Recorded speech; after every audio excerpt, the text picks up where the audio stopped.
Sir, am I correct? You said you were from Cameroon? Yes. I wonder how that is this time of year. Anyway, I think that we were discussing the moment you saw Billy fall from the bridge. Yes, I remember. I remember that he was working. He had the 2x4 over his shoulder, and I think a pipe also. What happened next? Well, I saw Billy start to wave his arms as if he was losing balance. You know, like this. Okay. And then? He was waving his arms, and the next thing I knew, he was tumbling backwards. He was tumbling backwards over the guardrail and into the water below. Backwards or forwards? You know, I am not entirely sure if it was backwards. I know it was backwards or forwards. It wasn't like sideways or anything like that. And you say you saw Billy fall backwards or forwards over the guardrail and into the water below? Yes, that's true. So about how high was this guardrail that you saw Billy fall over?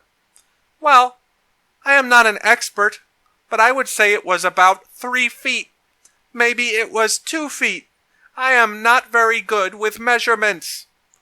Was it half or more than half of Billy's height? It was less than half of Billy's height. I am sure about that. Did it reach up to Billy's knee?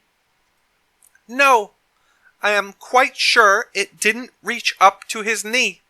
It was so short, and I think that's the reason he fell over it. It tripped him. So would you say he tripped, slipped, or something else? I would say it was a trip. Yeah, he was waving his arms, and then fell right over the guardrail. I think that qualifies as a trip. Did you hear anything after Billy hit the water? Did Billy hit the water? Yes, he did. I heard a splash. After you heard the splash, did you hear anything else? Did you hear Billy do anything or say anything? You know, I have thought about this, and I am quite sure that I heard Billy calling after that. I was pretty sure I heard him yelling, "Help! Help me, please!" And after you heard Billy yelling for help, did you hear anything after that? Yes, as a matter of fact, I heard the other workers rushing over. I heard them rushing over and scrambling the life-saving equipment from our shanty. What is that? What did you just describe? A shanty. It is like a shack. It holds all of our tools and safety equipment. It even has some stuff stocked away, like first aid, in case of extreme emergencies.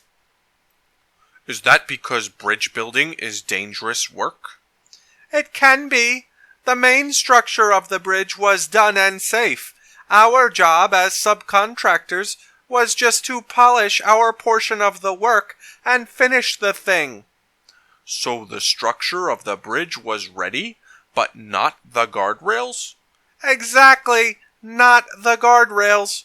When you were on the site, the job site, from November 8, 2019 until July 30, 2020, did you ever experience or attend any toolbox talks or safety meetings? Yes, toolbox talks.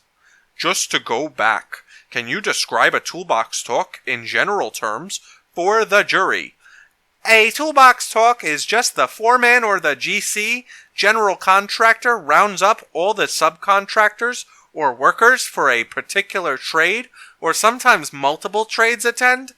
You might have your plumbers, your carpenters, your iron workers, whatever. They all get together and talk about progress on the site, goals, and safety. Occasionally, there will be a site inspector or supervisor going around doing checks, and we're encouraged to speak to them regarding any concerns we have, or bring them up at the next toolbox talk. So let me break this down a little bit. A toolbox talk, as you just described it, is like a general meeting for workers. Yes! Is it mandatory to attend toolbox talks? Usually.